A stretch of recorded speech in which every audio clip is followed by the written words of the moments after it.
Hola, en este vídeo se resolverán tres ecuaciones diferenciales en derivadas parciales que habitualmente se resuelven de forma mecánica usando cambios de variable. Mostraremos una forma alternativa de resolverlas basándose en una interpretación geométrica que además justifica estos cambios de variable. La primera ecuación diferencial que se analizará es la siguiente, donde los coeficientes a y b que aparecen delante de las derivadas parciales son constantes reales.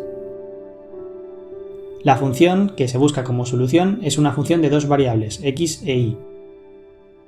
La segunda ecuación diferencial es ligeramente más complicada que la primera porque ahora los coeficientes ya no son constantes. Por último, la tercera ecuación diferencial es prácticamente idéntica a la segunda, pero cambiando el signo negativo por el signo positivo e intercambiando los papeles de x y de y.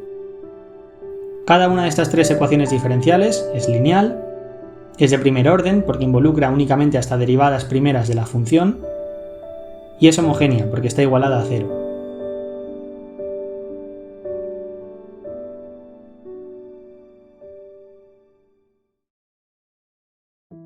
Comenzamos con la primera ecuación diferencial, que se puede interpretar como el producto escalar entre dos vectores, siendo uno de ellos el gradiente de la función, y el otro un vector que tiene por componentes los coeficientes reales a y b. Este vector lo denotamos por v. Como la ecuación diferencial es homogénea, está igualada a cero, y el producto escalar de los dos vectores es nulo. Esto a su vez implica que el gradiente de la función es perpendicular a la dirección establecida por el vector v en todo el plano. Particularicemos para un caso sencillo, que es cuando v es el vector 1, 0. En este caso, la ecuación diferencial indica que la función f no depende de x, sino únicamente de y. Esta misma solución se puede obtener de forma geométrica. Para ello, nos vamos al plano cartesiano y dibujamos el vector v, el vector 1, 0. El gradiente de la función es perpendicular a este vector, pero no solo al vector v que aparece aquí representado, que tiene como punto de partida el origen del plano cartesiano, sino a toda la recta generada por dicho vector. Es decir, el gradiente de la función es perpendicular a todo el eje x. Así pues, el eje horizontal constituye una curva de nivel de la función. Por curva de nivel se entiende un conjunto de puntos sobre los cuales la función siempre adopta el mismo valor. Por ejemplo, aquí se muestra una función que tiene como curvas de nivel círculos centrados en el origen. El gradiente de la función es perpendicular a sus curvas de nivel. Asimismo, la derivada de la función a lo largo de la dirección especificada por el vector v viene dada por el producto escalar de este vector y el gradiente. Si el vector v es el vector tangente a una curva de nivel, estos dos vectores son perpendiculares y su producto escalar es cero.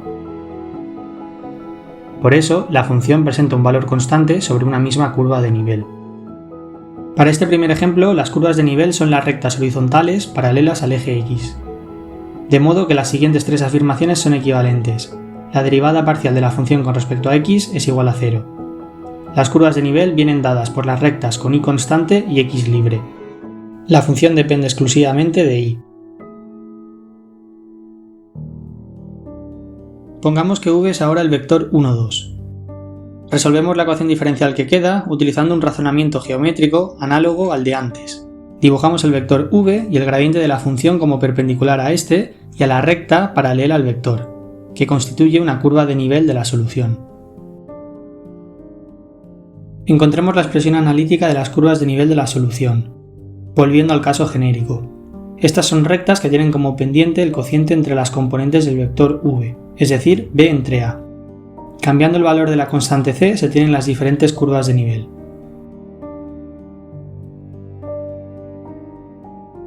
Reordenamos la expresión para las rectas. Multiplicamos ambos lados de la ecuación por a, restamos b menos x, y redefinimos la constante en el miembro derecho.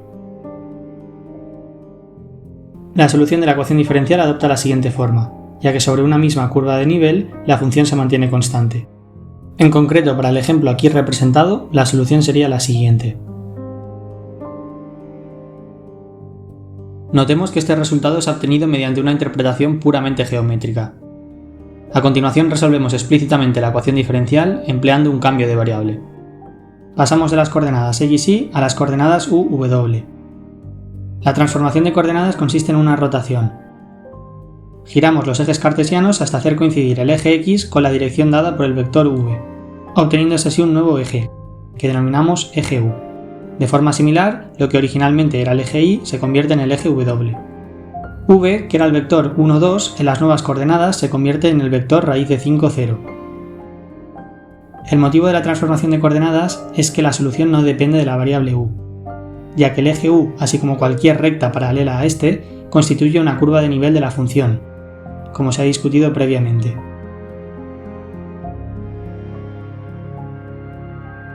Para construir la transformación buscamos una expresión para el vector u. Este no es más que un vector unitario que apunta en la dirección del eje u, es decir, es un vector paralelo al vector v. Por ser unitario se puede expresar como v entre su módulo.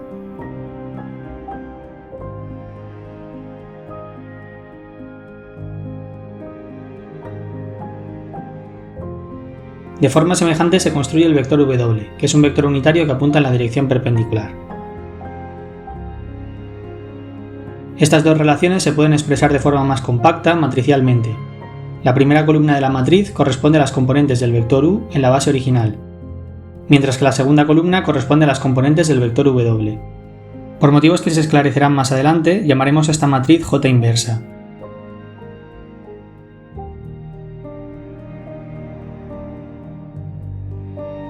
Si los vectores de la nueva base se relacionan con los vectores de la base antigua a partir de la matriz J inversa, las componentes nuevas de un vector arbitrario se relacionan con las componentes antiguas de ese mismo vector a partir de la matriz J. Obtenemos la expresión explícita para la matriz J, que resulta ser la siguiente. Al multiplicar la matriz J por el vector xy, obtenemos las variables nuevas u y w en función de las variables antiguas, x e y.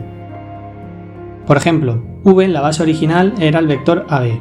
Al efectuar la transformación, en la nueva base se obtiene que es un vector que únicamente presenta componente u y no componente w. Nótese además que por tratarse de una rotación, el módulo del vector en ambas bases es el mismo, como se muestra a continuación para el caso particular en el que v era el vector 1, 2. Escribimos el cambio de variable en la notación habitual de las aplicaciones lineales. Cabe notar, sin embargo, que este cambio no es único. Podríamos haber escalado los ejes, o incluso podríamos haber optado por una transformación donde los nuevos ejes no fuesen necesariamente perpendiculares.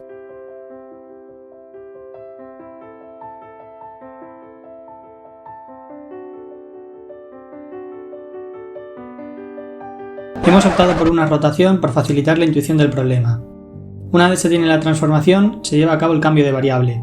La función f, que es la solución del problema que se va buscando, se puede concebir como otra función g compuesta de la transformación. La función f actúa sobre las variables x e y devuelve un número real, y ello es completamente equivalente a pasar de las variables originales x e y a las nuevas variables u, w a través de la transformación t y que posteriormente actúe la función g y devuelva un número real. Ahora el objetivo es dejar las derivadas parciales de f en función de las derivadas parciales de g.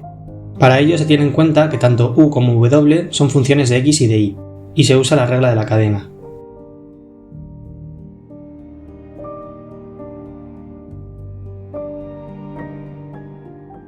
Se calculan las derivadas de las variables nuevas con respecto de las variables antiguas, y se sustituyen las expresiones anteriores.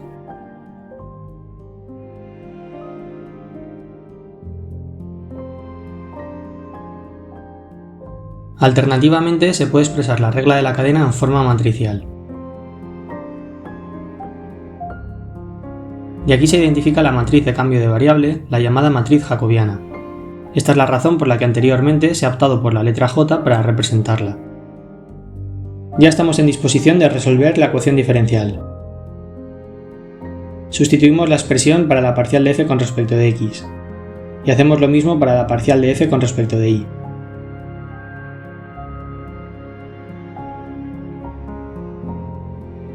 Nos deshacemos de los paréntesis. Cancelamos los términos iguales en la ecuación. Sacamos factor común, quedando a cuadrado más b cuadrado, que es el módulo al cuadrado de v. Cancelamos uno de los módulos, y dividimos la ecuación entre el módulo de v. Queda finalmente que g no depende de la variable u, como se esperaba, ya que el eje u es una curva de nivel de la función.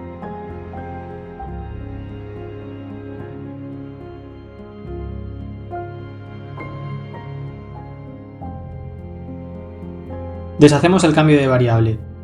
La función g depende únicamente de la variable w, y esta, a su vez, depende de las variables x e y de acuerdo con la transformación que estamos empleando.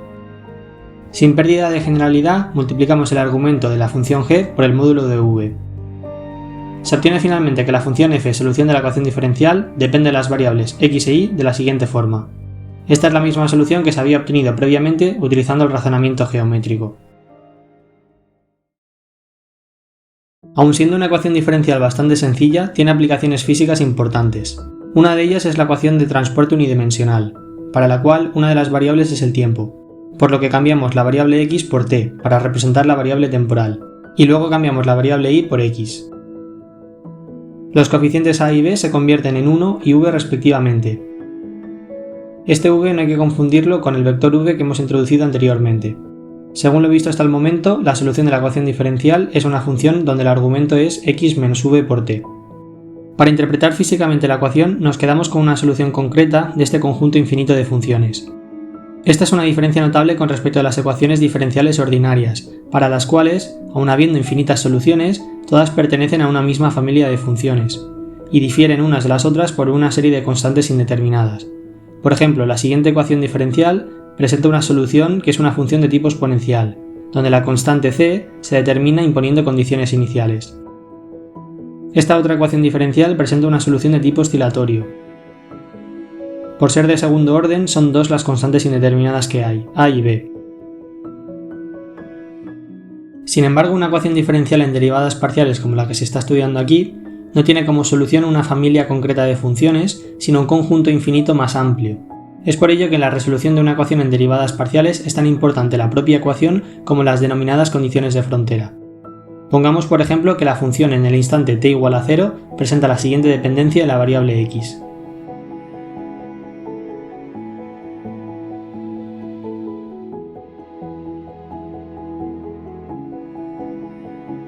Conocida la función en el instante t igual a 0, podemos establecer cómo es la función en un instante t arbitrario, puesto que conocemos cuál es la dependencia de la función en las variables x y t. Esta solución representa un pulso que se propaga hacia la derecha con velocidad v.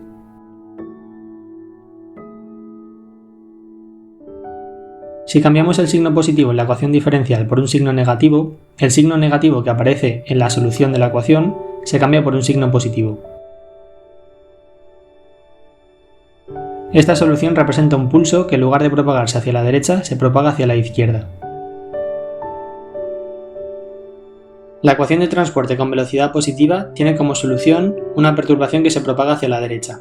A esta solución la denominamos solución progresiva.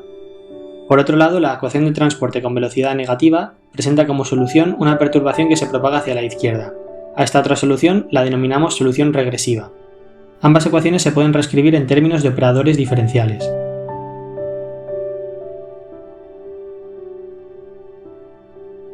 Podemos hacer actuar los operadores diferenciales uno tras otro, y resulta que estos dos operadores conmutan en la medida que las derivadas parciales cruzadas de la función coincidan. Como resultado de combinar estas dos ecuaciones de transporte, se obtiene una ecuación de ondas unidimensional, que presenta como solución una combinación lineal de la solución progresiva y la solución regresiva.